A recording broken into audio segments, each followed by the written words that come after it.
Welcome to the first edition of the Saturday Night's Main Event.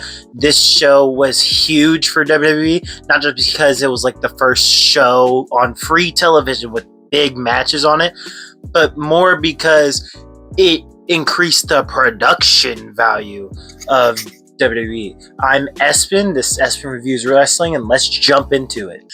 First off, I want to start by saying this show looks 1,000 times better than WrestleMania 1 did, because look at that, and look at that. That looks so much clearer and better, and you got better sound quality, better everything here, because this show was meant to up the production value, because the guy from SNL came over and was like, hey, you want to run a special on our show? And then he also increased the production value because he realized, it was kind of bad. So we got this whole, it looks so much clearer now, like it's great. And now we're getting into the actual show, because I know that's what y'all care about. Y'all don't really care about that nerd stuff or whatever. We go to Cyndi Lauper and Wendy Richter, and Cindy's talking, and she's saying, don't let Moolah pull your hair, okay? Keep your trunks troll, and remember the bad principle. Beaten, annihilated, and destroyed. And then we go over to Hulk Hogan and Mr. T, which they do a lot better. And Mr. T said, I pity that fool Roddy Piper. And Hogan said, I pity that fool too. It sounds so bad, but that's whatever. And they're just talking, and then he says, sit back, relax, and enjoy this Saturday Night's Main Event. The first match is the US Express, which is Mike Rotundo and Barry Windham, and Ricky Steamboat against Iron Sheik, Nikolai Volkov, who are the current tag champs, and George Steele in a 6-man tag match. So pre-match, we're interviewing the faces. Now they're just talking about we're gonna bust them wide open, as Lou Albano says, and Barry Windham says, we got the best team ever. This match is one of the better ones on the show because it's the tag team division. I was raving about it last video. I'm not gonna rave about it again. It's really good though. This match starts off with the faces working the arm of Iron Sheik. They're getting some axe handles on that arm, you know what I'm saying, and then they're going for it. Sheik ends up locking in an abdominal stretch, but then Steamboat gets hip tossed. Then they quickly regain the advantage and keep working the arm. Ricky Steamboat hits a slam and a crossbody for 2, and then he tags in Windham, and they hit double drop kicks for 2. Windham tags in Rotundo, they hit double elbows. Rotundo works him a little bit. He hits 2 leg drops.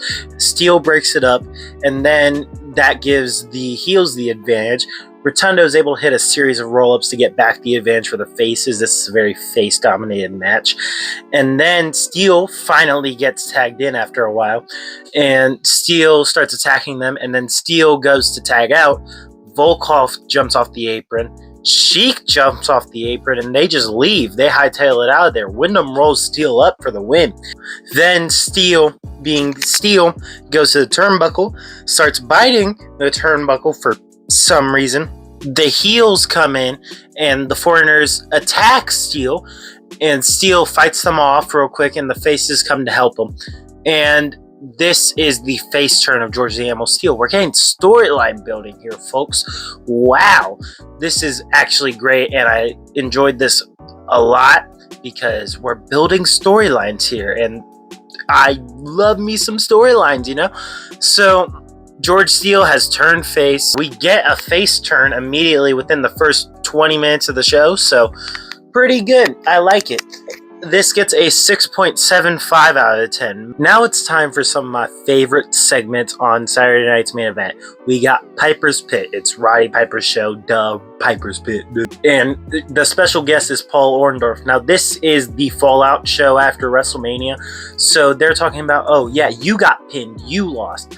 So Orndorff immediately is hostile and tells Bob Orton, he calls Bob Orton a dunce and tells him to get back in that corner because Bob Orton's standing as an enforcer, and he just wants to make sure, I don't get attacked or anything.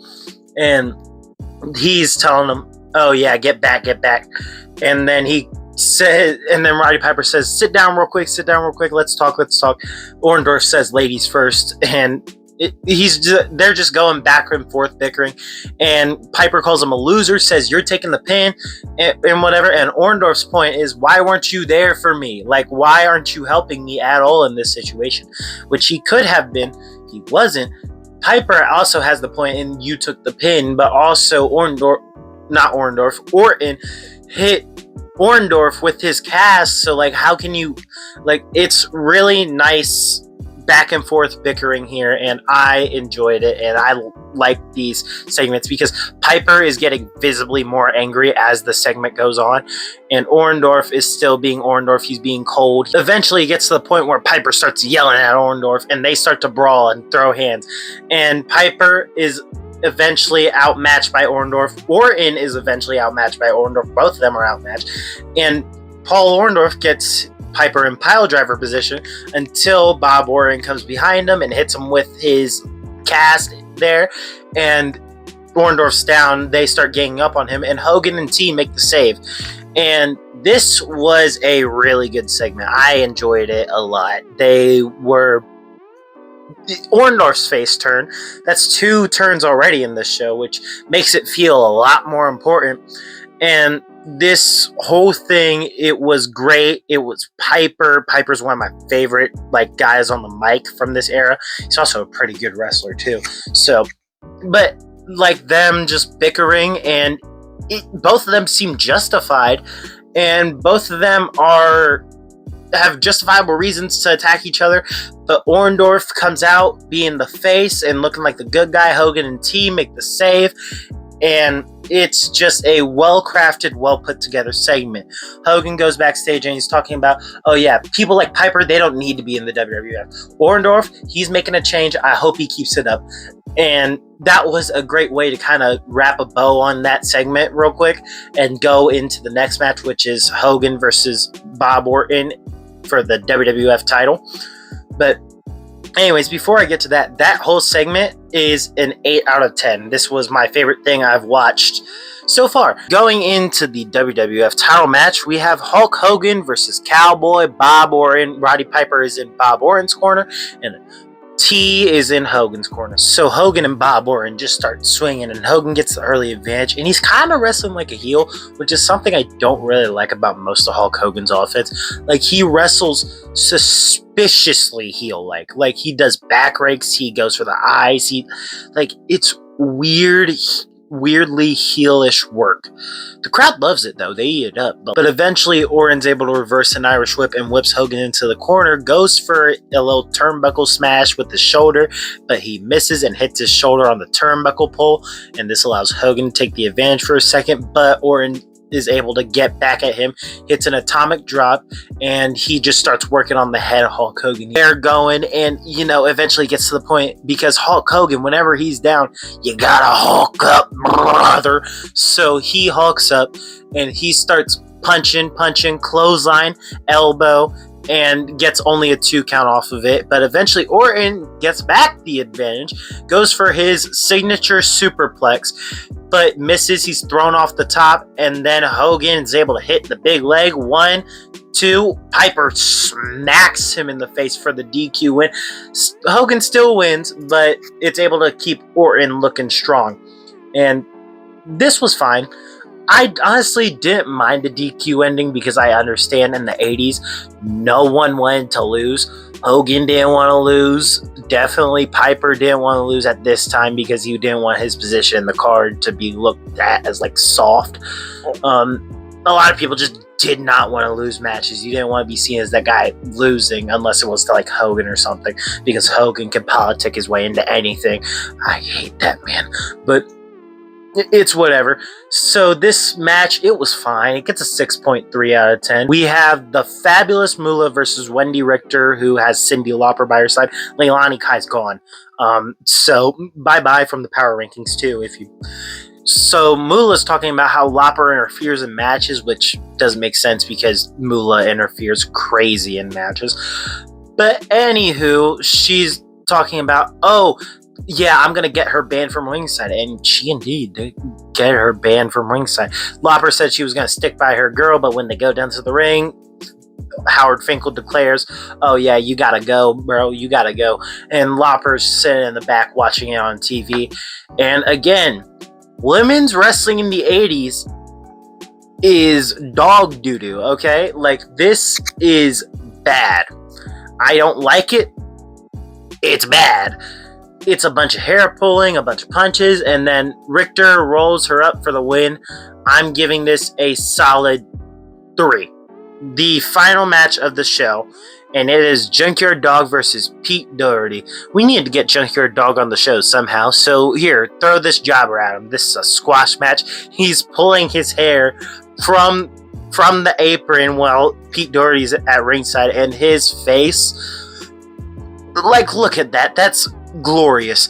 And he ends up hitting his thump slam for the win. That's a 4. And finally, the last segment of the show is Cyndi Lauper's Mother's Day party. She throws this party for all of her WWE friends and Iron Sheik and Nikolai Volkov for some reason. Then we go through all the baby faces and their moms, and except Blassie, who brought this young girl that was definitely not his mom, but anywho, we go to Hogan's mom, and then Moolah comes in and says, why am I not invited to this? And Lopper obviously hates her, and Moolah goes in on her mom and saying, "Oh yeah, I've never seen, you've raised this lousy thing right here," and just starts going in until Cyndi Lauper gets angry and shoves her into the big cake that's sitting on the table that was set up.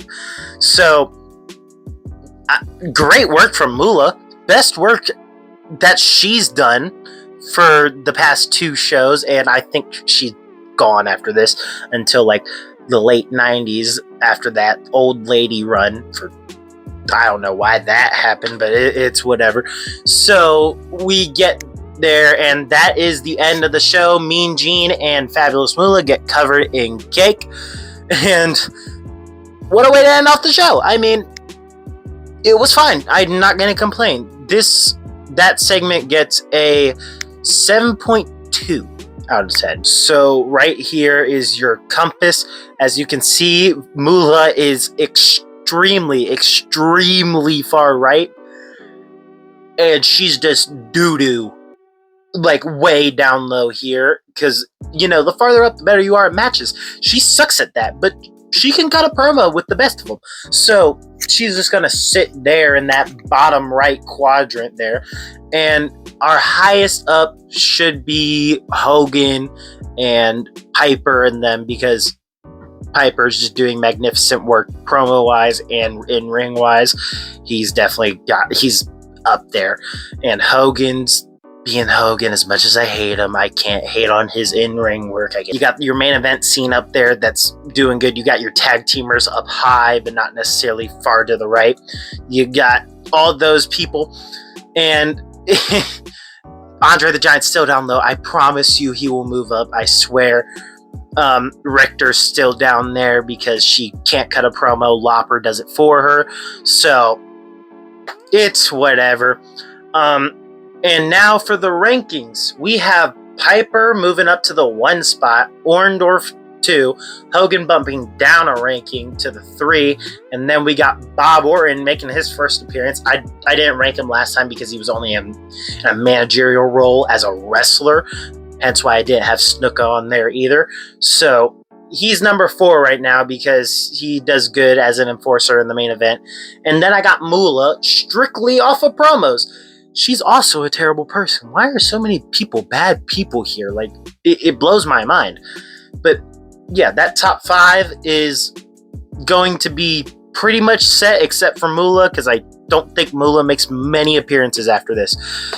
So that's it for today. That was the first Saturday Night's Main Event. I'll be back with Saturday Night's Main Event 2 next Sunday. So I hope you guys enjoyed this video. Make sure to like, subscribe, hit a big superplex on that bell, and I will see you guys next time. Peace.